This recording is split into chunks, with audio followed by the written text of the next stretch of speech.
Good afternoon, everyone, and welcome to the Lake George Association's third annual Lake Protector Summit. My name is Danielle Brown, and I'm the Development Manager with the LGA. Today is all about partnership and how we work together to protect our lake.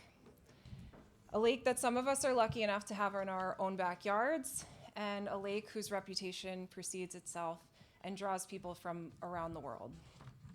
I want to first thank all of you for showing up today and stepping forward as partners in lake protection. Some of you have been longtime lake protectors and incorporate lake protection into your daily lives, and some of you are joining us for the first time today to learn how to get started. No matter what your level of knowledge is, I think we'll all leave here having learned something today, and with the resources to be able to take one small step towards bettering Lake George. We will hear from Dr. Kevin Rose of Darren Freshwater Institute, as well as the LGA's Executive Director, Dr. Brendan Wiltse. But first, I would like to welcome Mayor Ray Perry to help us kick off our event today. Mayor Perry has been a key partner and steward of lake protection initiatives, from his leadership and commitment to road salt reduction in Lake George Village, to his partnership with the LGA and Warren County Sheriff for our annual Cleanup Day. We commend Mayor Perry on his continued efforts to ensure that Lake George is and remains protected. Please help me welcome Lake George Mayor Ray Perry.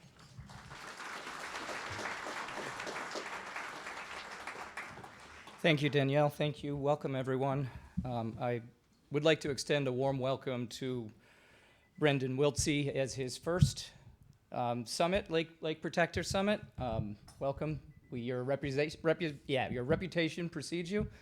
Thank you for all the work you've done up north in the Lake Placid area. Your accomplishments are amazing. I would like to, I guess I really don't have to, she just said it. Danielle just said everything I was going to say, so sorry. But I would like to showcase the education of our youth, and not only our youth, through the floating classroom, the outdoor classroom, the Jefferson Project, and many more. Salt reduction is very key. It's one of the biggest polluters of any freshwater lake. I would like to showcase our partnership, the most recent partnership with the LGA and Chris Nowitzki, our waterkeeper, for a grant for $15,000 that we used to purchase a sidewalk briner to eliminate the granular salt applications and get to where our trucks can't. And I have to say, this winter our sidewalks had never been cleaner. They were fantastic, safe. The accomplishment there is owed to the LGA, and we appreciate it. It is the smartest lake in the country, and the science is working. So please, let's keep it that way. Thank you very much.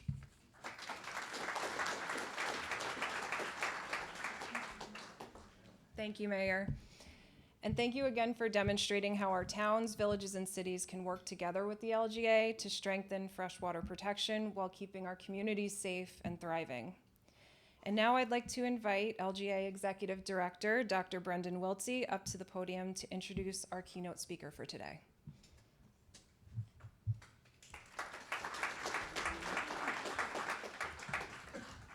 Thank you, Danielle, and it's a real honor to stand before you today for the first time as the Executive Director of the Lake George Association. And it's a privilege to lead an organization with such a long and impactful history. This is our 140th year of doing science-based advocacy, community partnership, and our tireless work to protect one of the most extraordinary water bodies on the planet. I'm also going to thank a bunch of people. I know we've been doing that in these opening remarks, but first I want to thank each of you for being here today, and I especially want to thank our members of the Lake George Association. Your support, your curiosity, and your commitment are what power this organization and make our mission possible. I also want to extend a sincere thanks to our partners who are tabling here with us today. If you haven't had a chance to visit them, they're around the outside of the room. Your presence reminds us that lake protection is a collective effort, built on collaboration, trust, and a shared purpose. We're grateful for your expertise and energy that you bring to this community, And I also want to thank our board members who are in the room, and if I could ask our board members to please stand so that folks can recognize you. Thank you, Lucinda Bofstar and Ginger Hendrick-Kunzel. And last but certainly not least, I want to thank the amazing group of LGA staff that come to work each day with an incredible drive to fulfill our mission of protecting Lake George. So if you could give them a round of applause as well. Today's summit is more than just sharing information. It's about building a shared understanding of what Lake George is facing and how together we rise to meet those challenges. From nutrient pollution to road salt, invasive species to harmful algal blooms, the threats are real, but so is our collective resolve. To begin our program, it's my pleasure to introduce someone whose work has helped shape our understanding of these threats with cutting-edge science and data. Dr. Kevin Rose is the director of the Jefferson Project and also the director of the Darren Freshwater Institute at RPI, and he's a globally recognized leader in freshwater research. His team's work provides a foundation for our solutions that we pursue at LGA. Please join me in welcoming Dr. Kevin Rose.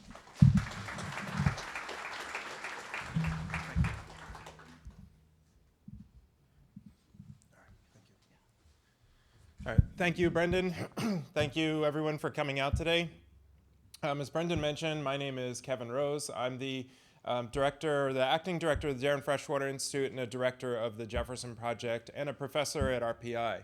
I initially was delighted at this, and I still am delighted to be here. I'm a little bit hesitant to be here, too, because I also feel like in past years they've had some very big-name speakers, so I hope I can live up to that and bring home a little bit of the science and share some of the science and everything that we've been doing on Lake George. And you know, Lake George also is a really special place for me personally. You know, I grew up in New Jersey, but I spent summers on Lake George. I was a canoe guide in the Adirondacks as an undergrad too at a Boy Scout camp. You know, and so it has a real special meaning to me on a real personal level. So to be here in front of you is a grateful experience for me. So first, I want to also continue with the thanks and thank my team. So this is many of my team, many of which are in the back corner today. And everything I'm going to talk about today, you know, I often am up here in front of groups like you, but it's this team that collects all the data that does all the hard work, right? They're the ones that are out there in the pouring rain, sometimes on beautiful days too, but also pouring rain or miserably cold and doing all of the work that supports everything, all of our research that goes on. So where is this coming from? Where's our origins? I'm here to talk to you about the Jefferson Project. This really has its foundations beginning in 1980. This is Larry Eichler. He's since retired, but he was a research scientist that works for Darren Freshwater Institute for many years, and here is him collecting water clarity measurement, Secchi depth reading on Lake George. That monitoring program, supported originally by the fund and the LGA, and now by the LGA, has enabled us to have these tremendous long-term records of data. And that supported, that supported the creation of a 30 years report, right? And this was published in 2009. It summarized the conditions of Lake George up until that point. And that report articulated three major challenges to the lake and to water quality at that time. They identified invasive species, rising salt levels, and declining water quality and clarity. The first two are pretty specific. Invasive species, you know, they mentioned 5 specific invasive species there. Road salt, we've already heard some about road salt, and I'm going to give you some of the science of what we know about how road salt is changing in the basin and how it might change in the future. The third category there, declining water quality and clarity, is a catch-all for a lot of other attributes of the system. I'll talk briefly about them today.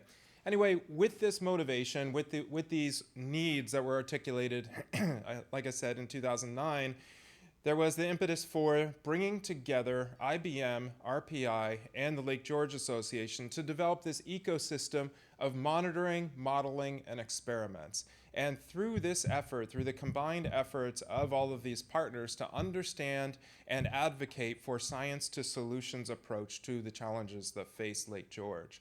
So what does this actually entail today? What has been the infrastructure that's been built out? So first, I'll talk about, we often hear Lake George as touted as the smartest lake in the world. Well, what gives it its smarts exactly? Exactly. So we have what we refer to as our sensor network, and this is our high frequency sensor instrumentation.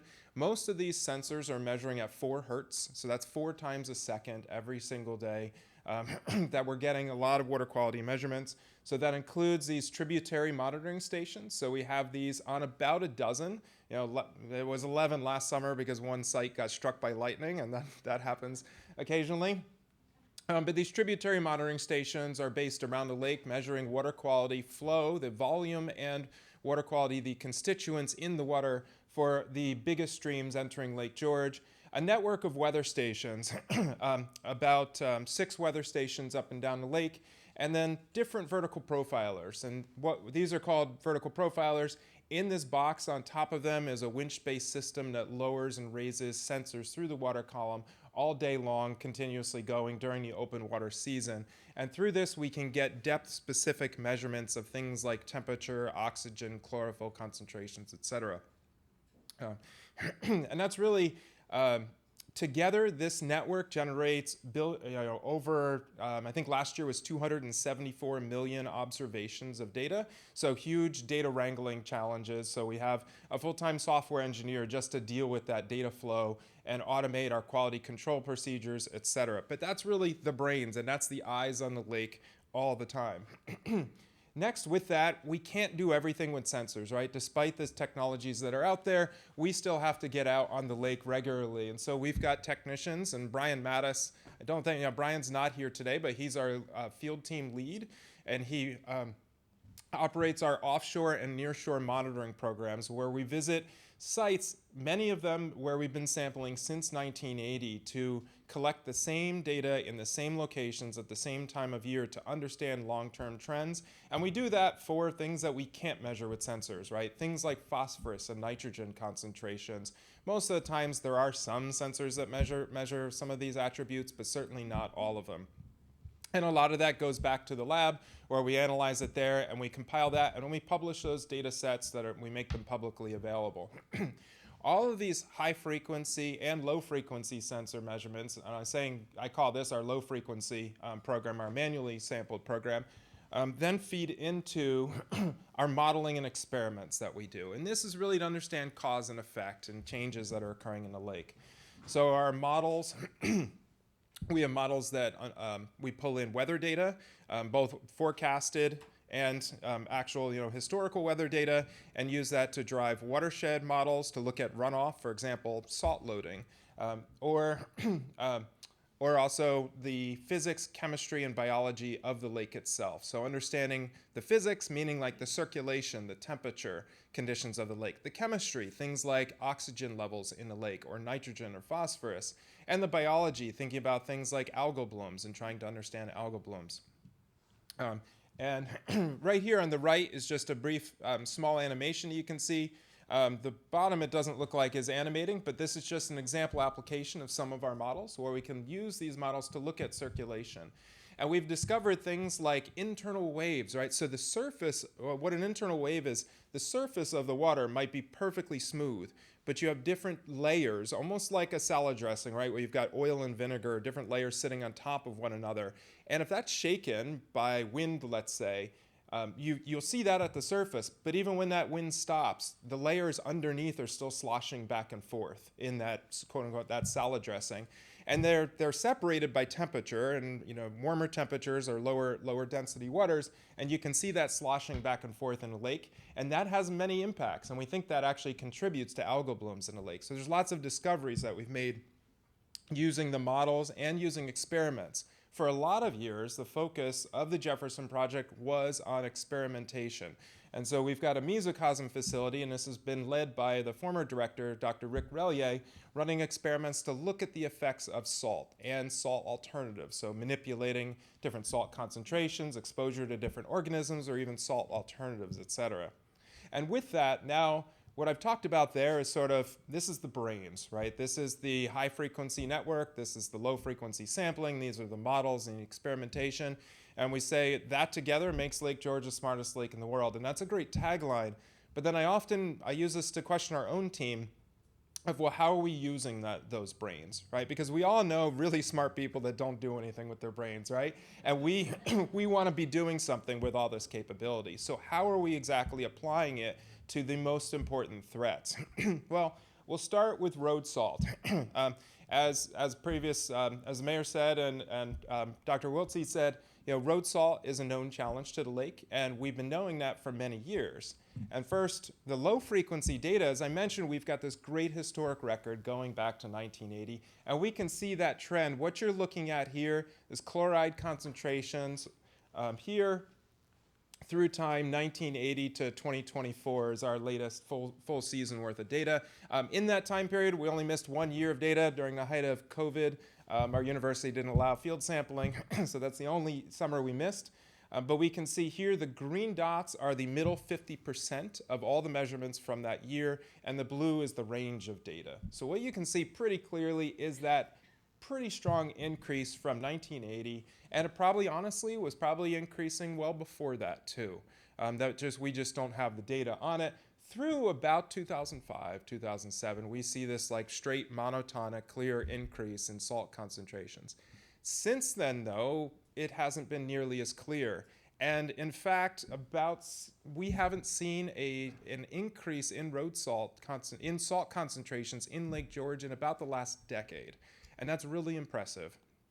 And that is largely due to the efforts of the Lake George Association and their partners in trying to minimize the amount of road salt being applied to the lake, as well as some other thing going on in the system that I'll talk a little bit about here. So what else is going on? Well, we've had high frequency data. I mentioned those tributary monitoring stations, right? These are these little, they almost look like big phone booths on the shores of many streams, about a dozen streams. This is an example from Hague Brook, chloride concentrations from 2016 when that more high frequency measurement on that stream went in through late 2024. And we've seen over a 40% reduction in chloride concentrations in Hague Brook since just 2016. So tremendous, right? You look at that and say that's absolutely enormous. There are some other things going on here though. So I mentioned, and I will applaud the LGA and partners, the municipal partners, state partners in trying to reduce road salt to the point where we're still providing safe benefits, but also trying to protect the ecosystem simultaneously. There's another thing also going on here that's under the hood, which is that climate change. I'm going to talk more about climate change and how the climate is changing. But one of the ways in which climate is changing is it's getting wetter in the Northeast. And we're seeing that in more summer storms, for example. And what you're also seeing is that's assisting here in that because it's getting wetter, it's diluting the salt more. So concentrations of salt are actually declining in part because it's getting wetter. And we have more water, so the salt is diluted into more water. So what's the long-term future look like? The Jefferson Project, and with IBM support, has developed what we call a scenario engine. And this is essentially taking those models I was talking about, that atmospheric, land use, and lake model, and saying, what are the potential scenarios, right? If this, then that, for decades to come. So if there's no change, how will salt concentrations change in 5 major basins down the lake? If we were to cut off the flow of road salt right now, right? Let's pretend the state ran out of money for road salt. Not that the state would ever run out of money. But if we completely stopped road salt application, what would happen to salt concentrations in the lake? And what we can tell you there is actually they wouldn't decline for many decades. They would slowly change, but you wouldn't see a substantial change because of the lag time. What that means is that the concentrations we're dealing with now, these are long-term problems. And we can make changes, we can change our actions right now, and we can do that hopefully quickly in a lot of cases, but the travel time through salt, and the same thing occurs for nutrients, can take many years. And so improvements, what we're seeing now are the investments of years past, and in some cases decades past. And the investments that we make now, we will see them manifest in years to decades into the future because of the lag times and how long it takes for salt or other things in our soils to get into the streams and then get into the lake as a result. Last thing we've also done, I mentioned the experimentation that we've been doing. So down at RPI, we have a tech park facility, and I mentioned Dr. Relier running a number of experiments to look at road salt impacts on a number of organisms. And we can see myriad impacts through a wide range of aquatic organisms, from zooplankton to macrophytes to snails and onward. But some really interesting things resulted from that research. For example, road salt alternatives are often hallmarked, raised as a potential solution to road salt. Sometimes those road salt alternatives actually have more detrimental impacts than sodium chloride, typical road salt itself. For example, sometimes there's a lot of organic matter in salt alternatives, and that organic matter then contributes to oxygen consumption in the water once it gets into there. So road salt alternatives are not necessarily a solution there.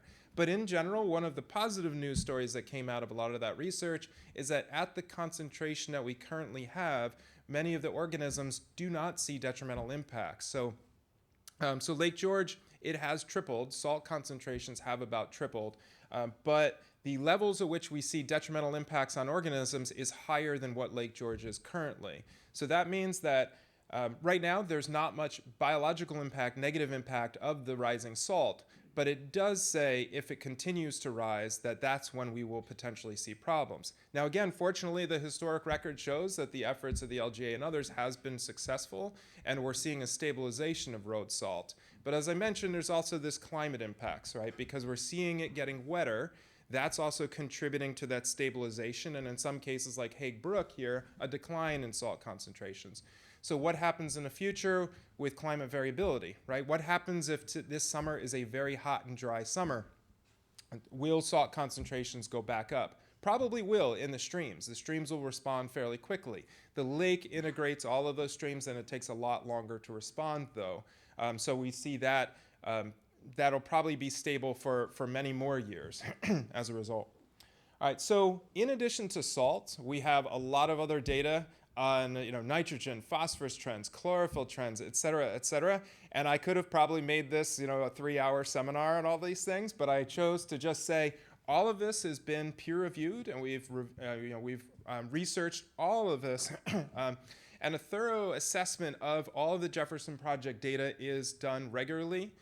This is just one example scientific paper, and this shows that water quality overall in this study, this was on all of our long-term data, showed that water quality was improving in some ways, but it also was declining in other ways, right? And that's the title there, the slide. It's that water quality in Lake George is both thriving and challenged, depending on a specific attribute we're looking at.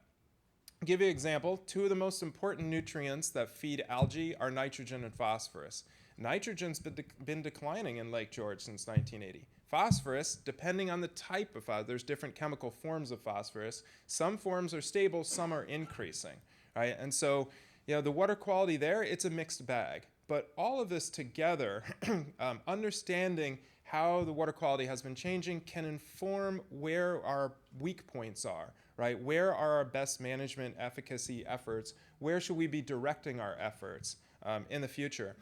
And understanding, so combining careful analysis of the data with expert judgment enables us to identify what we see as the top threats and challenges to Lake George's renowned water quality.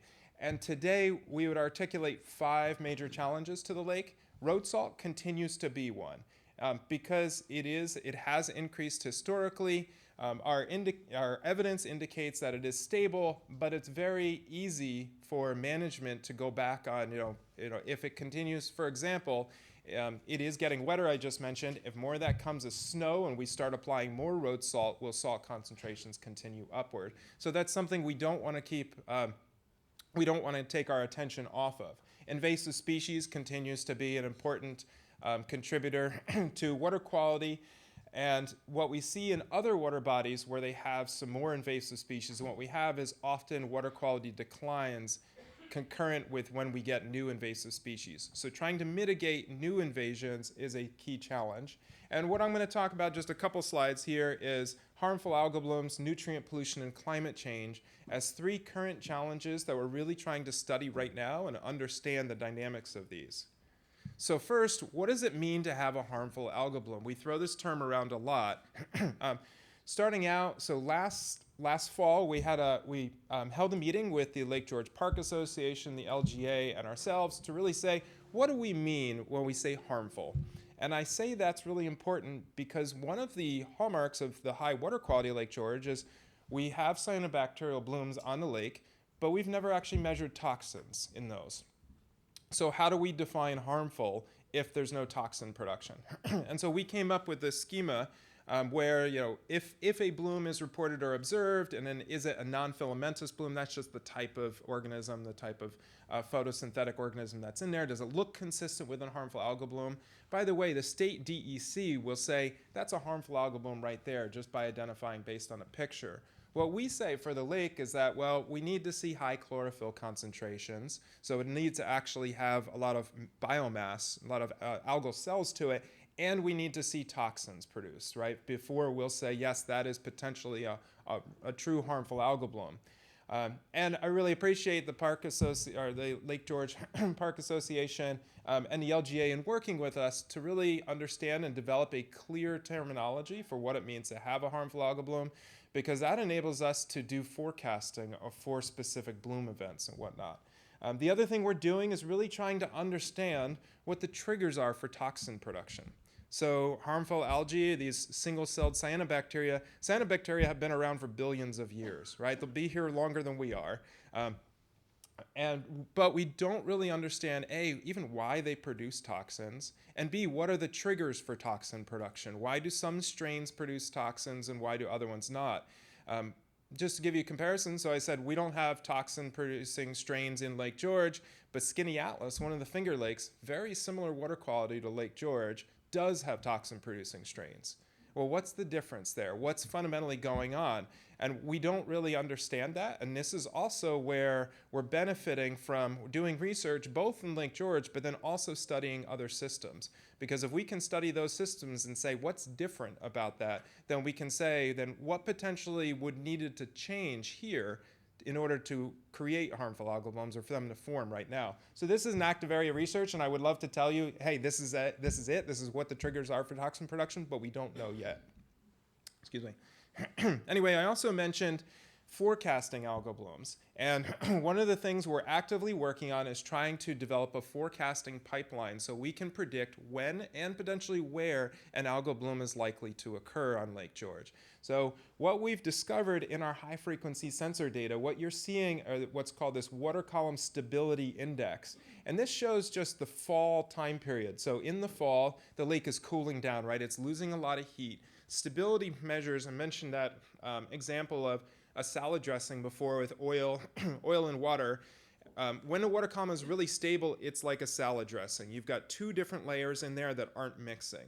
And as the lake cools down in the fall, as our surface waters lose heat, that density difference between those layers means it's more easy to mix the water. And so our stability goes down through the fall. And what we've discovered is as that system, as the lake is losing heat, stability is going down. But if there's a short-term event like a few really warm, calm days in the fall, and stability starts to increase, that little hook in there is exactly what is needed for algal blooms to surface and occur in Lake George. And so what we now have is using our high-frequency sensors and our vertical profilers is we have a pipeline where we're ingesting weather forecasts and vertical profiler data, generating lake models of what the physical conditions will look like in the lake, as well as pulling in algal pigment data from those vertical profilers in order to generate trends in stratification and then make a statement, is the lake primed for a bloom? Right? And if it is, then we have a working relationship with the LGA where we notify them, hey, let your HABs Watch listserv know that there's an increased potential for an algal bloom to occur. In the future, what we'd like to add to this is where exactly on the lake is it likely to occur, and B, what is the likelihood of toxin production? But fortunately, like I said, we've never measured toxins on the lake so far, but we want to understand again if that potential is there. So just a couple more slides here. Another research area that we're really active working on right now is understanding nutrient pollution. As I mentioned, nitrogen and phosphorus are our two most important nutrients feeding algae, and so developing nutrient budgets is a really ongoing effort, where this is careful accounting of the sources and sinks of where all this nitrogen and phosphorus is coming from. And when we think about nitrogen and phosphorus, if you've ever bought fertilizer for your yard, that's nitrogen and phosphorus, right? That's why it's important, what we call limiting nutrients for both your grass, your lawn, as well as for algae in the lake. When we think about climate change now, climate change is modifying how we think about nitrogen and phosphorus, where it comes from and where it goes.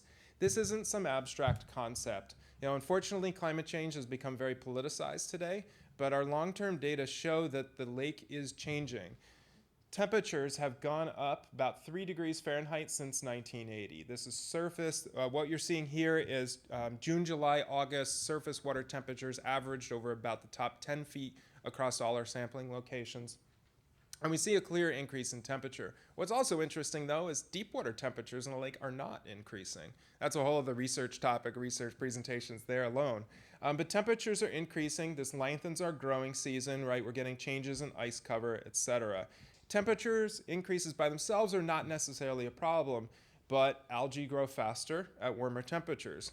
Less ice means more light coming into the lake during our shoulder seasons, which potentially provides more light for algal growth as well. Secondly, it's not only temperature that's increasing. As I mentioned, storm events are getting more severe. This is a picture from Newcomb, New York, from Adirondack Explorer from 2023. We're seeing an increase in the number of severe storms. The reason why severe storms are important is because our data from Lake George shows that as we get more and more big storms, they're delivering more nutrients to the lake. So this is a relationship between stream depth and flow in cubic feet per second. And you can see as you get in higher stream depth, this is up to, let's say, a foot and a half deep. So it's still pretty shallow, Indian Brook here, but we can see a really rapid rise in the volume of flow coming into the lake. Those really high storm flow events are the ones that deliver a disproportionate amount of nutrients to the lake. Specifically, so this blue line indicates the stream height, and the green, red, and black bars indicate different forms of phosphorus coming in. The take-home message here is when we see these storms coming in, here's a storm event here, and a few days later another storm event, and when we see those big storm pulses come through, we also see big delivery of phosphorus and nitrogen to our system.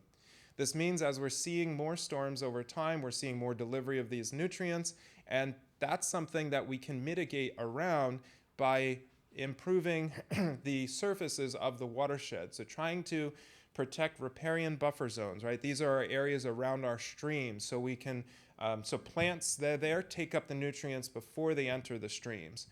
That we also have high infiltration rates, whether it's parking lots or whether it's those buffer zones. These are areas where we can improve the ability of the landscape to take up these nutrients so it just doesn't act like a pipe to the lake. Right, and this is both right along the shoreline, but this is the whole network of streams that feed the lake too, because the lake is responding both to what happens right around it, but also all the way up through the watershed around it. So I'll jump ahead. The last slide here I just want to talk about oxygen levels. We're thinking about future. So all complex life on the planet depends on oxygen. In a lake, like Lake George, oxygen levels are high most of the year, all the time. This plot, what you're seeing is a couple seasons ago, data from May to December, end of the year, and then the depth through the lake. So the bottom of this is deeper waters. And we can see here the red area is what I want to focus on.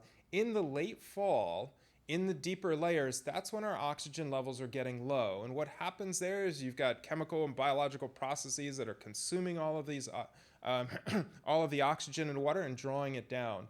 When we think about long-term futures, I mentioned warming temperatures and longer seasons. The availability of the oxygen in the water depends on how long that season is. Right? In the spring, this is well mixed, and we're getting oxygen from the atmosphere mixing down deep. During that summer season, when we've got that, again, that analogy of oil and vinegar, those deep waters are capped. They're not exchanging oxygen with the atmosphere. Well, the longer they're not exchanging oxygen with the atmosphere, the more time there is for oxygen to be drawn down, and the more potential that is to harm aquatic organisms and alter the types of chemical reactions that are occurring in the sediments that can increase nutrient availability in a process called internal loading. Anyway, right now, this is actually great water quality. If I saw this not knowing anything about the lake, I would say that lake is, in general, it's fully oxygenated for almost the entire season. But we often see in lakes that are have very low water quality, in those deep waters, that would be a dark red, very low oxygen the entire season, right? Our fear, and one thing we're keeping an eye on and tracking with our sensor network and our models, is does this area in red expand in space and in volume, and how long of the season is it growing? And that's a potential future stress that our models say, if the climate continues warming, that will grow. How do we reduce that? This again gets back to nitrogen and phosphorus. So the more we can keep those nutrients on the landscape and keep the amount of algae in the water low, that'll contain that amount of low oxygen waters that we have. I mean, that concludes the scientific lesson for today on the ecology of Lake George. All of the high frequency sensor network. I'm happy to chat with people this afternoon on any of the details if people are interested, and people are always welcome. Brendan, the great thing about having Brendan as the new executive director here is he's both a great advocate for the lake, but he's also a top-notch scientist in his own right too. So Brendan's very familiar with all of these issues as well. Ultimately, my concluding statements here, Jefferson Project is a really powerful monitoring, research, analytics, and forecasting platform to understand the challenges facing Lake George today and in the future. But that science is not enough, right? And it's that partnership with the Lake George Association and our science to solutions approach that's essential to take those insights that we're making and translate it into effective advocacy and management. So I just want to thank the LGA for being great partners in this effort. Thanks.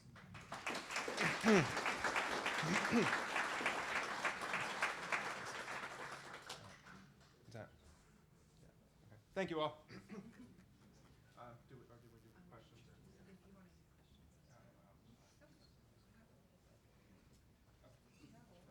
Okay. I wasn't sure. Yeah, so does anybody have any questions? I wasn't sure how long I was on time, so I wasn't paying attention. So, yeah. 2 years ago, when we learned of the harmful algal blooms, the first was in Harris Bay, the second was in Basin Bay. My wife and I found that one in Basin Bay, and you used one of my pictures in your slide.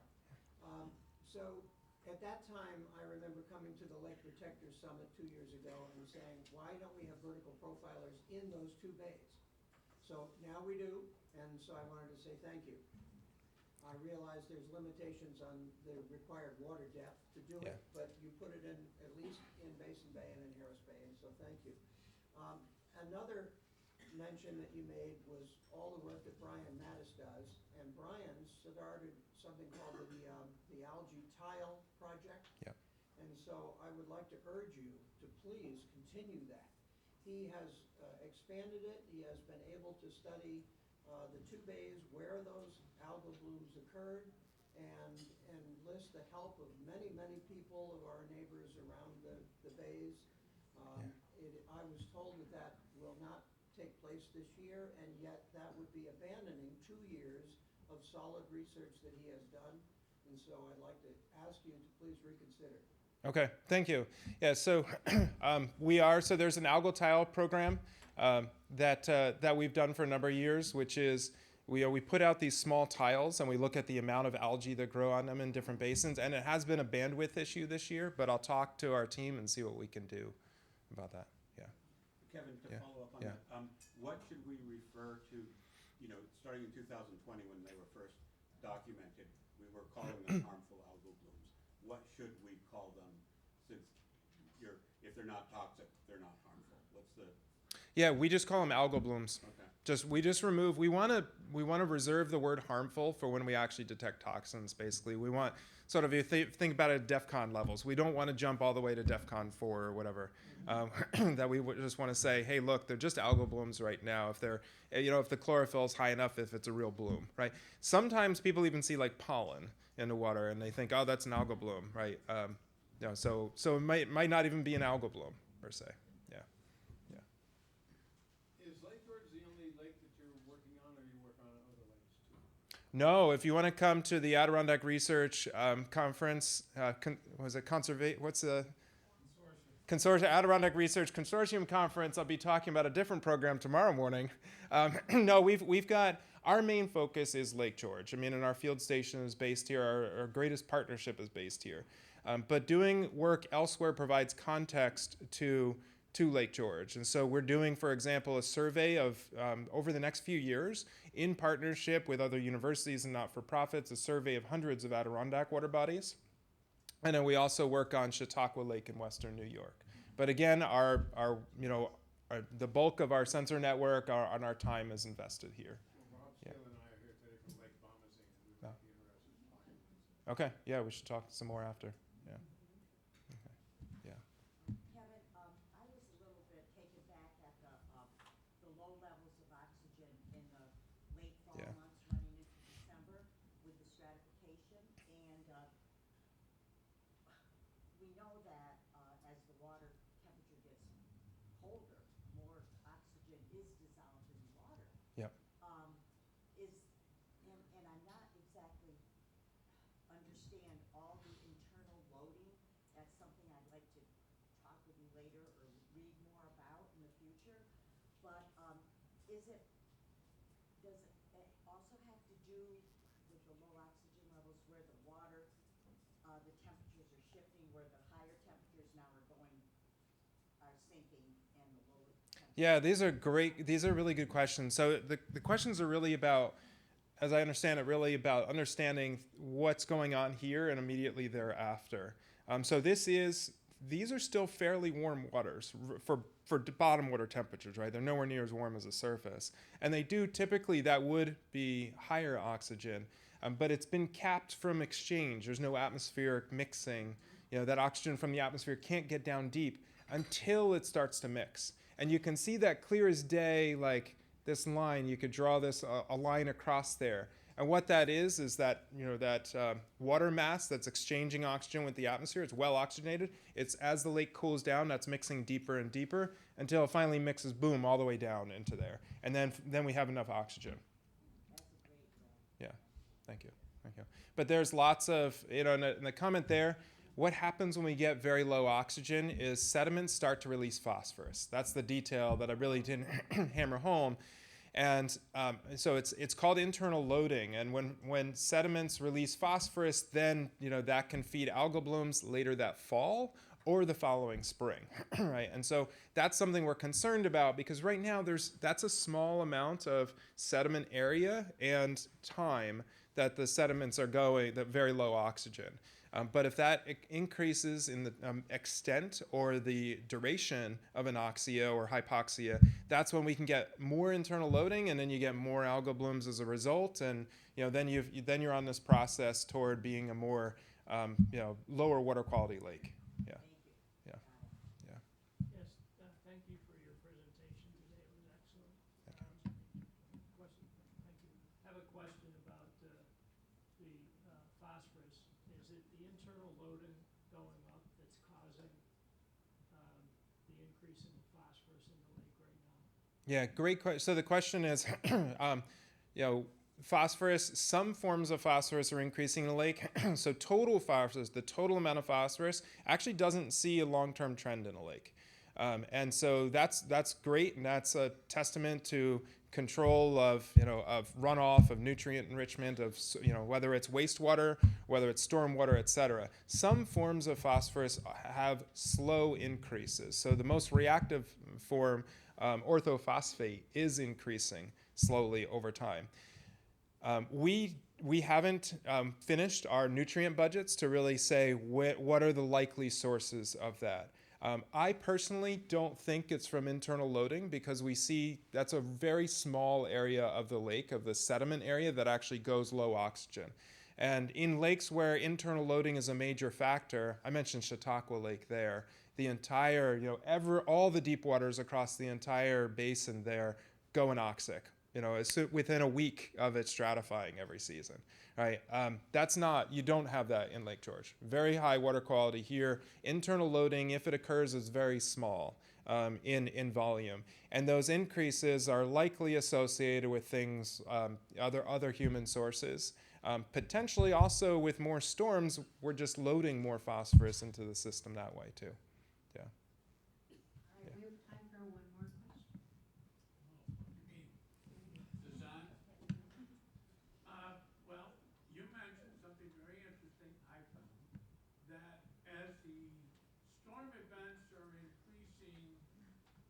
precipitation and so forth, and stream flows are more so. The nitrogen and phosphorus content going to the lake is more so. In the meantime, we're improving our culverts. We're making our culverts 1.25 the size of the stream, the diameter of the stream at the highest flow level that we can, see, which is going to improve stream flow directly to the water body. So are we, the road to hell is paved with good intentions. Yeah. Are we, in fact, not doing the right thing? Maybe we should be creating more floodplains and so forth. But it just made me wonder. Yeah, it's a great question, and you're dead on that there are the road to hell is paved with good intentions sometimes. But in this case, having the right sized or even oversized culverts means that you don't get that backup and then potential erosion around that point, right? And we've all seen culverts where the water exits through it, like it's so eroded on the far end that if fish were trying to migrate up or anything else, there's just so much removal of the sediment matter around there because of the velocity of water through that pipe, through a small constriction there. And so with the right size pipe, you often slow the velocity of the water, so you're slowing the erosion right around the outflow of the culvert. And your other point though about floodplains and reconnecting floodplains and having places for that infiltration to go is a great one. And that's where the LGA has funded efforts to, for example, for high infiltration parking lots and other things like other efforts like this, and riparian buffer zone protections. And so trying to keep that water from even getting, moving very quickly into the streams and then moving down the streams very quickly is a priority. Yes. Yeah. All right. Well, thank you all. I appreciate it, and I'll be around this afternoon if people have other questions. Yeah.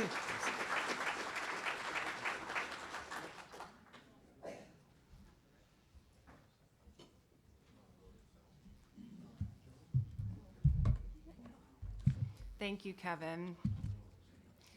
The Jefferson Project continues to be an incredible partner to the LGA and really is an incredible partner in our science to solutions approach to our lake protection programs.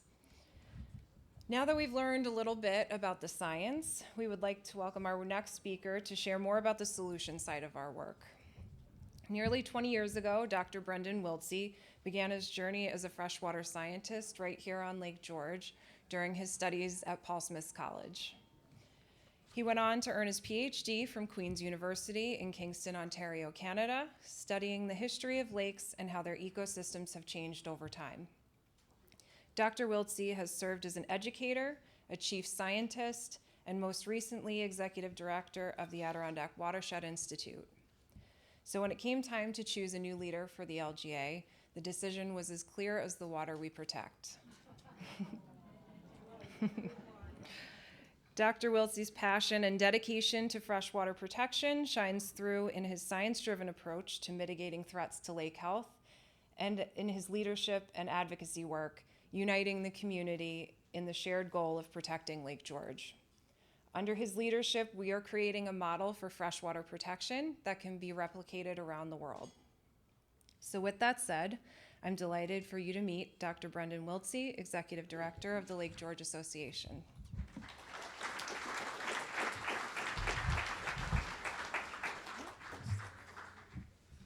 Thank you, Danielle. Just got to do some PowerPoint logistics here.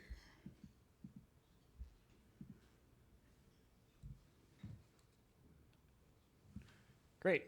So after hearing that really amazing presentation from Kevin about the Jefferson Project, hopefully we all have a pretty good understanding of the science that's being done here on Lake George that's helping to inform the threats the lake is facing. My talk, I'm going to focus more on the solutions that LGA is putting in place to address those threats. But before I get into those solutions, I want to take a bit of a step back and just remind us all a little bit about the context of our work. As you all probably know, we live on the blue planet. 71% of Earth's surface is covered by water. If you look at these 100 blue squares on the right side of the screen, and imagine that represents all of the water on our planet. 97% of it is in our oceans and our seas, and so it leaves just 3% of the water on Earth as fresh water.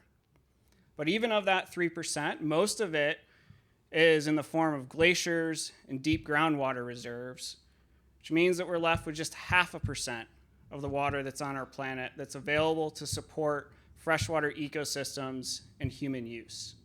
So this is an incredibly precious resource that we have, and it's imperative that we protect it. But many of us here not only care about water, but also care about Lake George.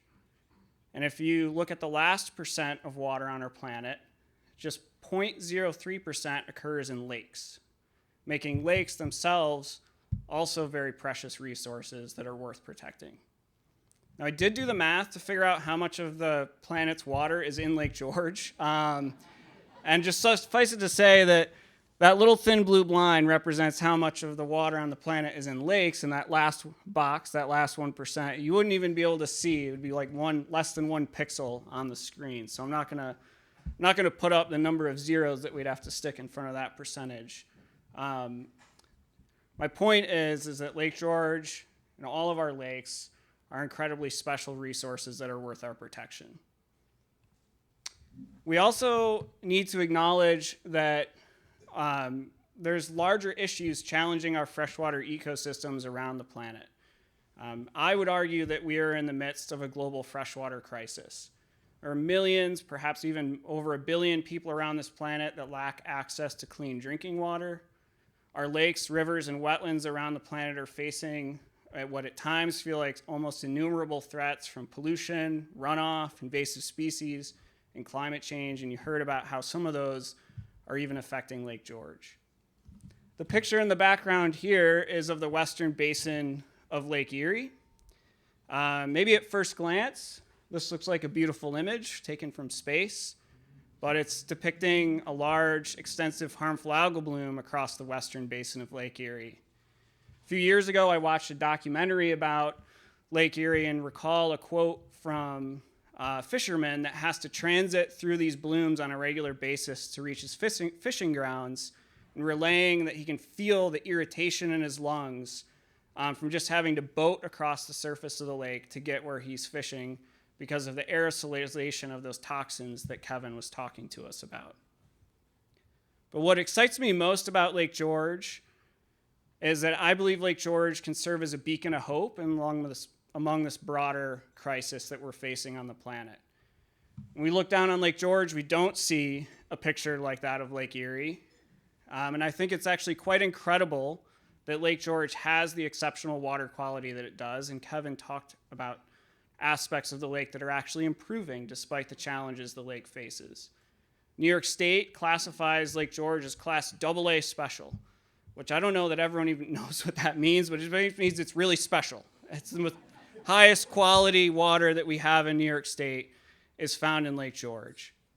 And the fact that the Lake George is of the water quality it is today, I think is a testament to the success of the 140 years of the Lake George Association, but also all of our partners that are in the room and all of our community members that care about the lake and are taking action to protect it. So just a big round of applause to everyone for your collective work to protect Lake George. But as Kevin mentioned, it's not at all a good news story about Lake George, and it's also really important that we don't get complacent on the protection of a resource like this.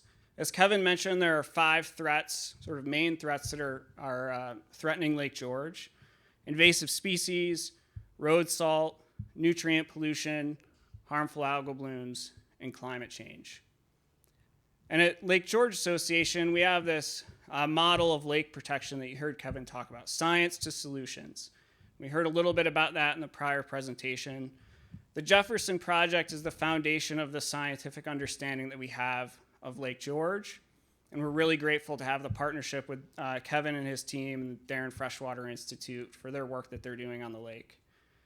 Once they tell us what's going on with the lake, we then start to look for innovative solutions that we can implement to address those threats. And I also want to acknowledge the work of our very own Lake George waterkeeper, Chris Nowitzki, and Dr. Elise Buell on the LGA team, because they're also out in the field trying to understand the innovations that we can put in place and measure their effectiveness so that we can then scale them across the entire basin or watershed. And so I'm going to go through each of these threats and just give you a little taste of the work that we and our partners are doing to address the threats to Lake George. So I want to start with invasive species. Lake George, depending on who you talk to, has 5 or 6 invasive species in the lake. Those are Eurasian water milfoil, curly leaf pondweed, zebra mussels, Asian clams, Chinese mystery snail, and the spiny water flea. The Lake George Association had a lake steward program on the lake that began in 2013 through 2018. We also helped form the Save Lake George Partnership, which stands for Stop Aquatic Invasives Entering Lake George, where we brought together the lake associations and nonprofits that were interested in protecting the lake, as well as our municipalities, to get the mandatory boat inspection and decontamination program in place, which has been in place since 2014 and is run by the Lake George Park Commission. And our partners at the Park Commission are in the back of the room, and I just want to thank them for all of their tireless work to protect Lake George from the introduction of aquatic invasive species. And their success is very evident. We have not had a new aquatic invasive species in Lake George since they started their work. I think it's just over 10 years ago now. Those inspection stewards through 2023 have inspected over 310,000 boats at Lake George, and they found over 1,300 incidents of visible aquatic invasive species that could have made it into the lake, but they stopped from being entered.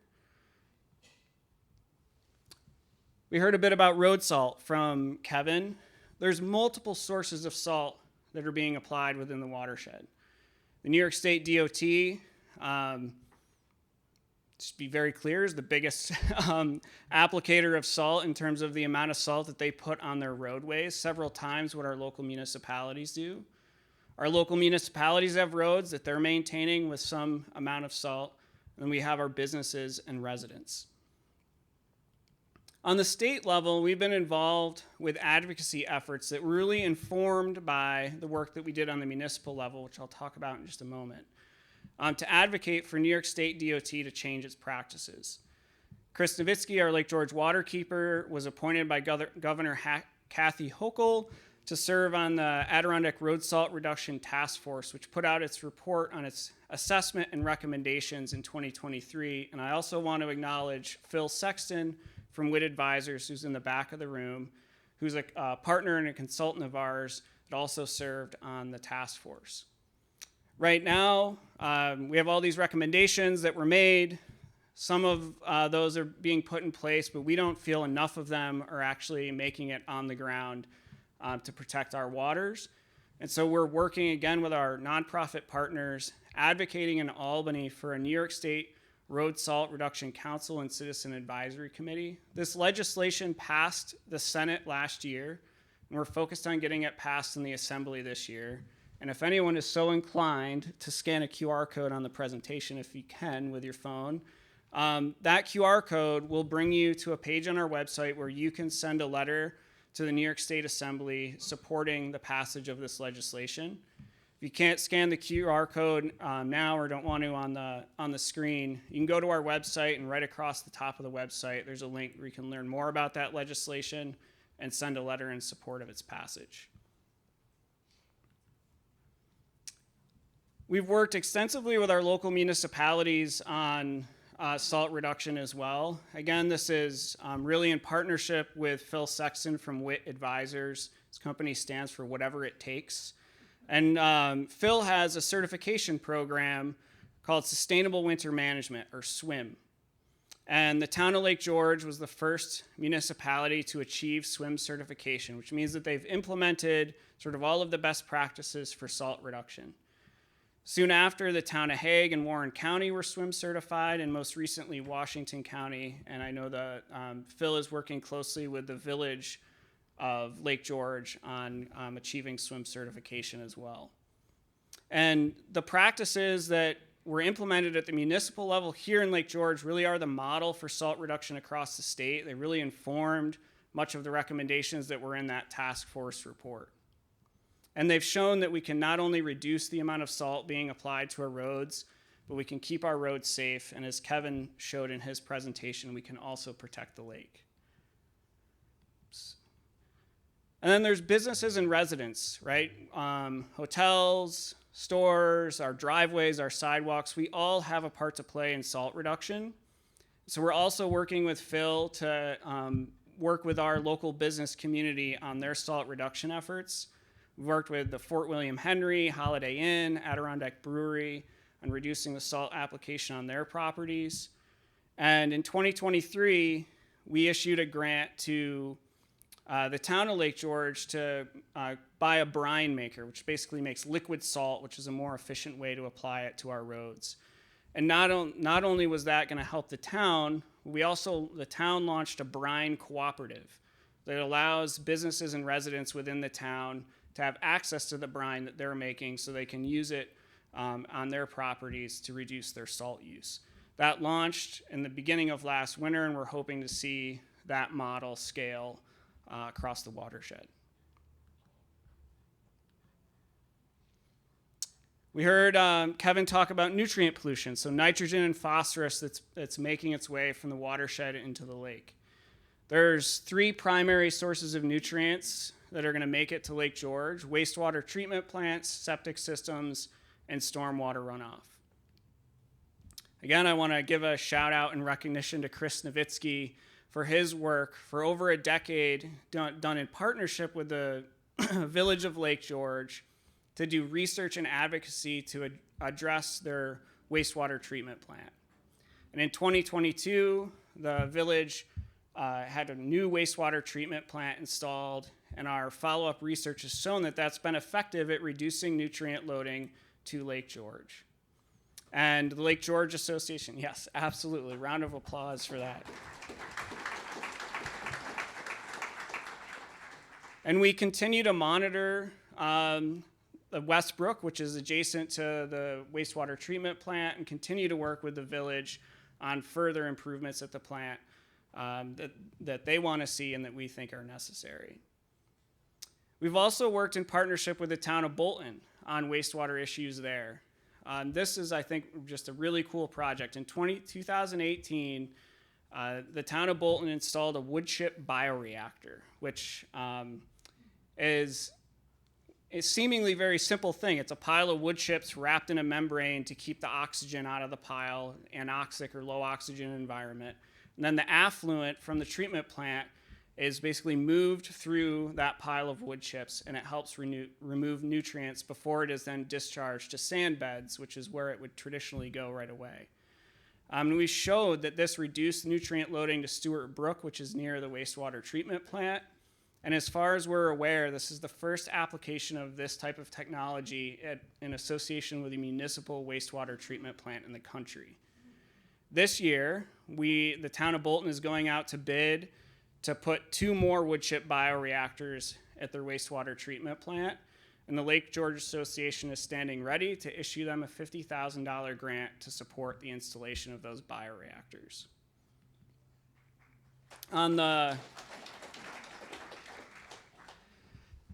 septic systems are also a major concern in terms of nutrient loading to Lake George. We've been working on this issue for a very long time, but as of recent, our advocacy and our prior work helped drive the formation of the mandatory septic inspection program that the Lake George Park Commission has in place, and that was initiated in 2023.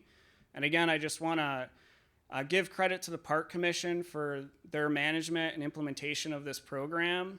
Since 2023, they've inspected 644 septic systems around the Lake George Basin.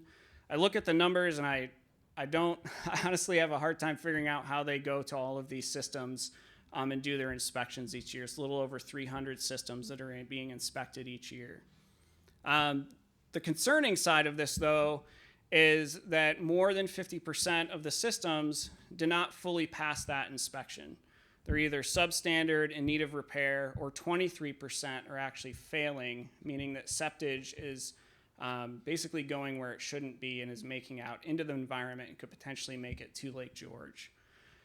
Recognizing the pressures that this is now putting on our residents and homeowners around the Lake George Association launched the Lake Impact Fund with support from the Wright Family Foundation and the Lake Champlain Basin Program to provide support to homeowners and homeowners associations that need to upgrade their systems. So we have a grant program in place. It will match up to 50-50 match up to $10,000 to homeowners to replace their failed septic systems. And lastly, stormwater runoff. I think this could be argued as perhaps the greatest threat to Lake George. As Kevin mentioned, it's imperative that we intercept stormwater runoff before it makes it to our streams or the lake. In 2016, the Lake George Association launched the Low Impact Development Certification Program.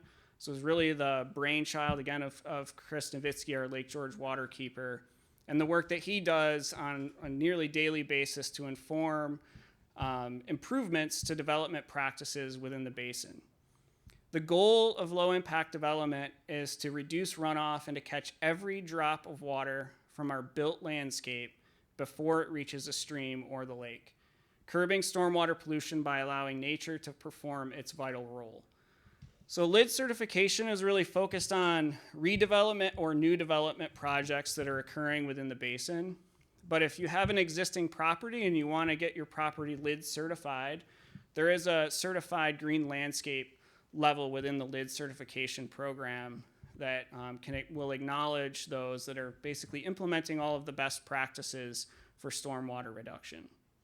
We're also working with our municipalities to get LID practices to develop tax incentives for development that follow LID practices, and there is some provisions in the town of Lake George that will allow tax incentives for certain types of development that achieves LID certification. I also want to acknowledge the town of Queensbury. Supervisor Strauss in the audience with us today, because LID practices have been adopted within their comprehensive plan, and the town of Bolton has LID practices acknowledged in their draft comprehensive plan that they're working on right now. We heard from Kevin about quite a bit about harmful algal blooms, and the picture in the back, thankfully, is not Lake George, but that is an Adirondack lake that I've worked quite a bit on previously in my career. That's Upper Saranac Lake for folks that are familiar with it. Upper Saranac Lake faces a whole host of, well, actually, pretty much all of the similar challenges of Lake George, but they have a more complicated history of nutrient pollution, and the lake is fundamentally different in its bathymetry and its shape and the depths that make it much more prone to harmful algal blooms than Lake George. So we're very lucky to have a more resilient system. In order to prevent HABs from forming on Lake George, I think the message that Kevin sent, and I would reiterate, is that it's important that we address the things that are going to help drive and form harmful algal blooms. Nutrient pollution, climate change.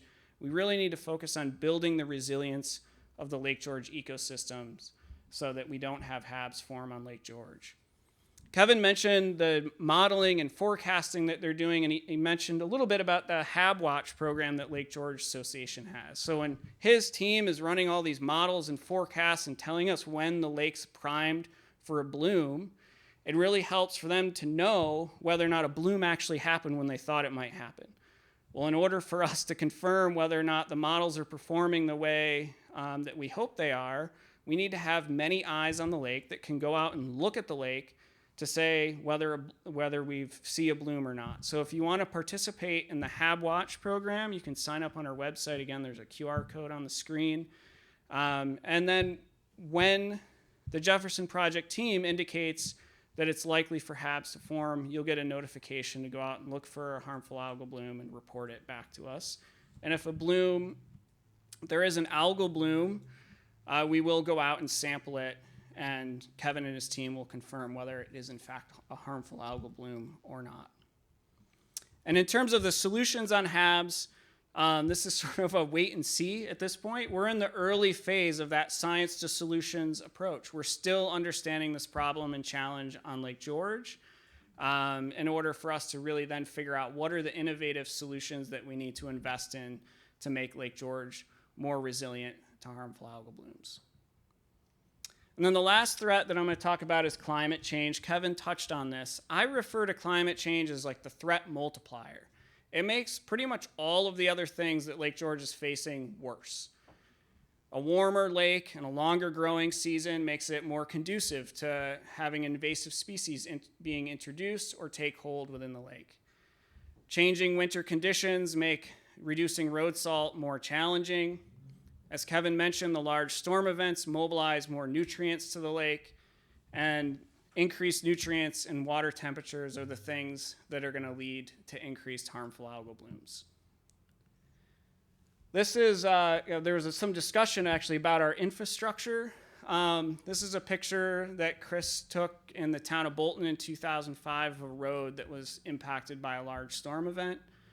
The Lake George Association has worked with our local municipalities on those culverts that were mentioned in the previous presentation. This is on Foster Brook in the town of Dresden in 2019. We call these climate-ready culverts. They basically go from maybe a 24-inch black corrugated pipe that's under the road to what is effectively a small bridge. We actually rebuild the stream underneath the road, and the culvert is large enough so that those large storm events can pass through. And I think Kevin mentioned that the key here in reducing nutrient loading in the lake is we're not then getting the erosion of the stream bed and the road, which is the thing that's bringing all that phosphorus into the lake. And so it's a more stable stream environment, which is going to help reduce nutrient loading in the lake, but also ease some of the burden on our highway crews that have to deal with this type of situation because of our undersized culverts.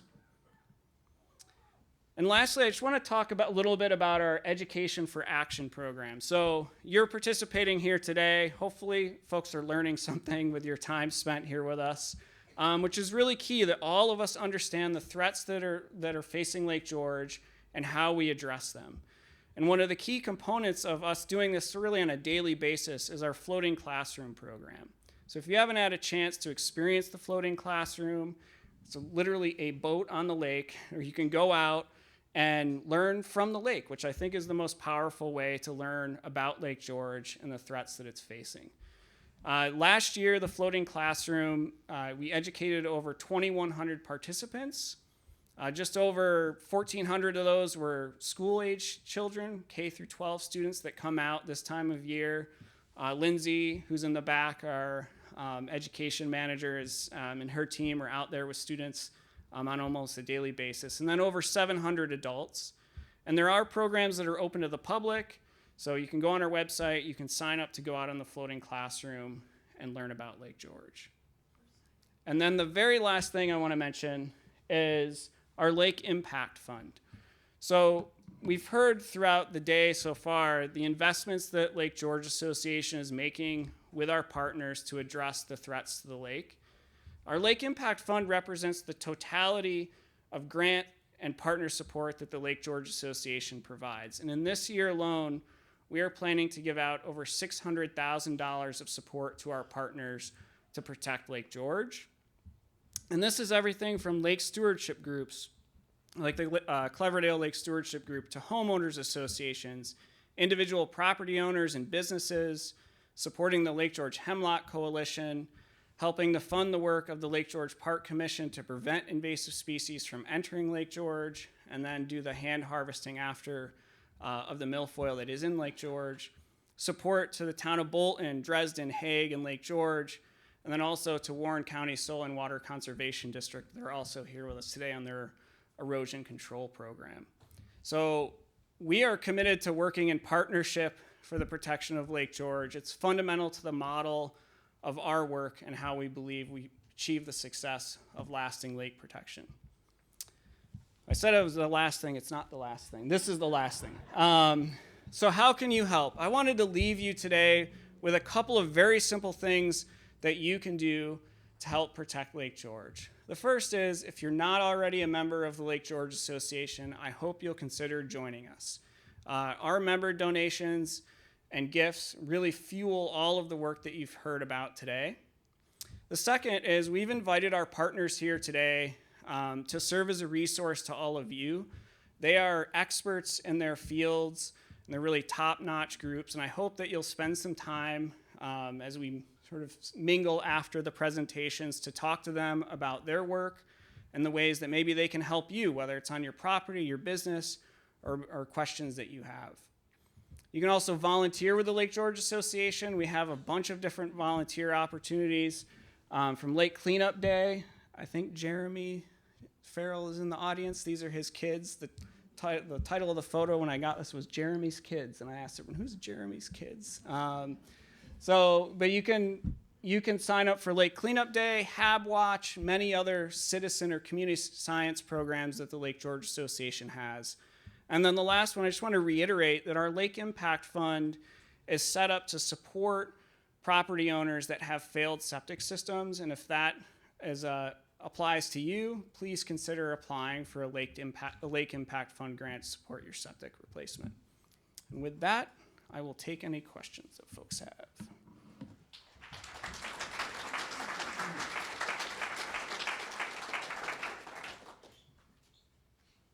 Yes.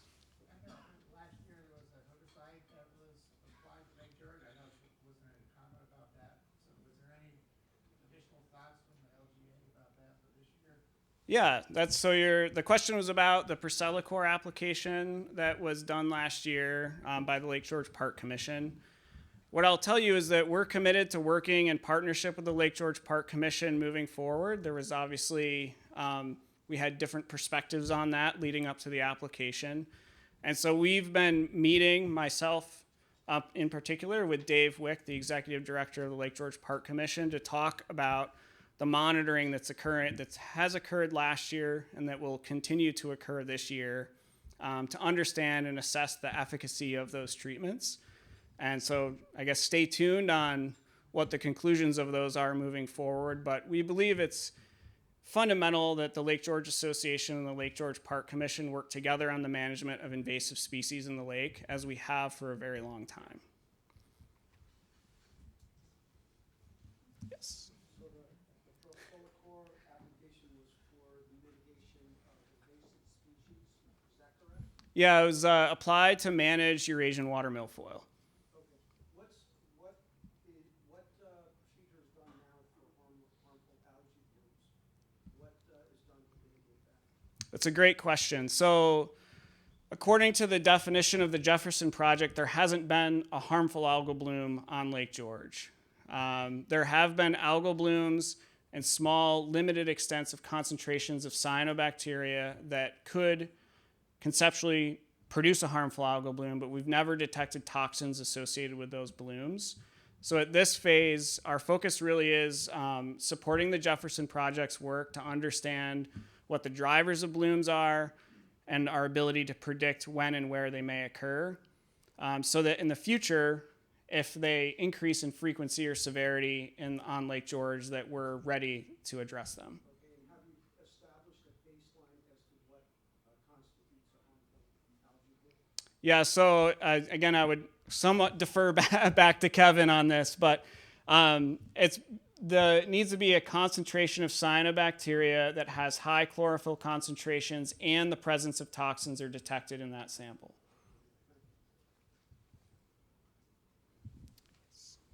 So if you had a harmful algae bloom that had met all the requirements, are you prepared to treat it now, or is it let it run its course situation? Yeah, so this is a really challenging. HABs are really challenging to actively manage.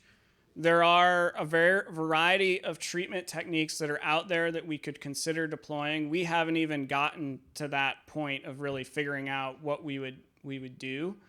Those range from chemical treatments, which we're very cautious about going down a path that way. There's sonic devices that basically blow up or lyse all of the cells that you can put in the water. My understanding on Lake George and my direct experience on other lakes in the Adirondacks, that when we have these events occur, they're often of very limited extent, both spatially and in time. And so our ability right now to even get to that site and do any active management, by the time we got there, the bloom would likely have dissipated. And you could talk to Kevin, or he could correct me if I'm wrong, or someone else from the Jefferson Project. But in my experience, these blooms persist for hours, not days, on lakes like Lake George and other lakes in the region. And then to ask, how successful has your manual removal of Eurasian milfoil been, and how successful can it be on other lakes? I think the hand harvesting of Eurasian water milfoil has been demonstrated across many lakes to be a very effective management tool.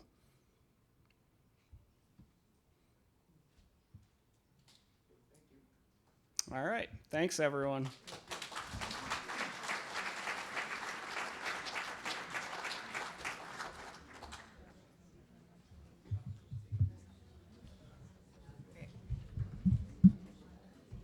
All right, thank you, Brendan.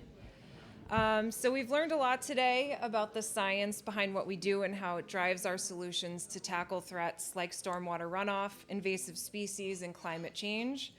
But there's a human element to what we do as well. We have an instinct to protect what we love, and we love Lake George. It holds our memories, it holds our family history, it holds American history. It's our drinking water and quite literally runs through our veins. My favorite part of this job is meeting the people like you, hearing your stories, and connecting you to other like-minded individuals and to the resources, organizations, and experts that can help you do just that. When you look around this room, it's filled with a caring community of homeowners, business owners, visitors, environmental and conservation experts, all with a shared goal of protecting Lake George because they love it and they want to preserve it for generations to come. There's a book that I'll highly recommend called Blue Mind by Wallace J. Nichols. I inherited it from the late Jeff Colleen, our beloved past board chair, who I unfortunately never had the opportunity to meet, but whose legacy of loving and fiercely protecting Lake George lives on and is deeply embedded in this community. Nichols states, "We are beginning to learn that our brains are hardwired to react positively to water, and that being near it can calm and connect us, increase innovation and insight, and even heal what's broken. It makes sense why our Lake George community is so deeply engaged and takes such a personal stake in protecting it. It's why Lake George stands, as Brendan called it, a beacon of hope. Yes, there are present and imminent threats to lake health, and its clarity is not guaranteed, but it's also not too late." Nichols also defines a blue mind as a mildly meditative state characterized by calm, peacefulness, unity, and a sense of general happiness and satisfaction with life in the moment. But what we do in the moment matters, and it will have a lasting impact long after we're here. So, where do we begin? To start, you can become a member of the LGA.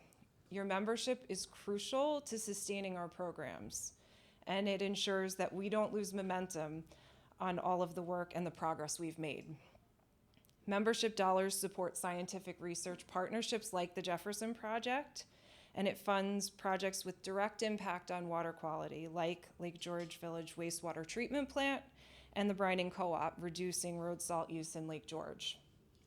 Membership also supports and educates the next generation through our floating classroom and our education programs in the watershed, ensuring that our children are equipped to participate in lake protection now and that they're ready to lead the way when the time is right.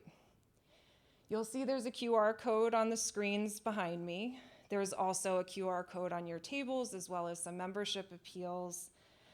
I'm a big believer in collective impact, and if everyone in this room today were to sign up and become an LGA member, we would be more than 100 members stronger. So please, if you have not done so already, please consider becoming a member of the LGA and continuing to be a member of the LGA and support this incredible work that you've heard about today. Another small step that you can take is to stay after this program and network. Talk to your neighbors, talk to other LGA members and the partners that have joined us today. Ask the questions that maybe you didn't get an opportunity to ask at your tables, and share the ideas and maybe some of the solutions that you've applied to your own homes and properties with other people here.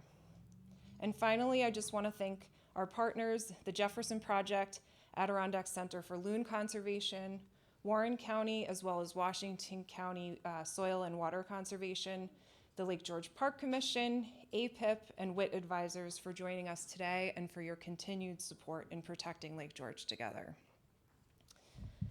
And now finally, for one of the most exciting parts of the event, we will be moving from this room upstairs to our rooftop so we can continue the conversation, network, get to know one another a little better. You'll see some of our staff will be at the back, directing people to the elevators, whether you're going to go up to the rooftop for our mixer or go back down the elevators that you came. But I do encourage you to please take a moment to introduce yourself to our partners and ask questions, and I hope to talk to all of you soon. Thank you.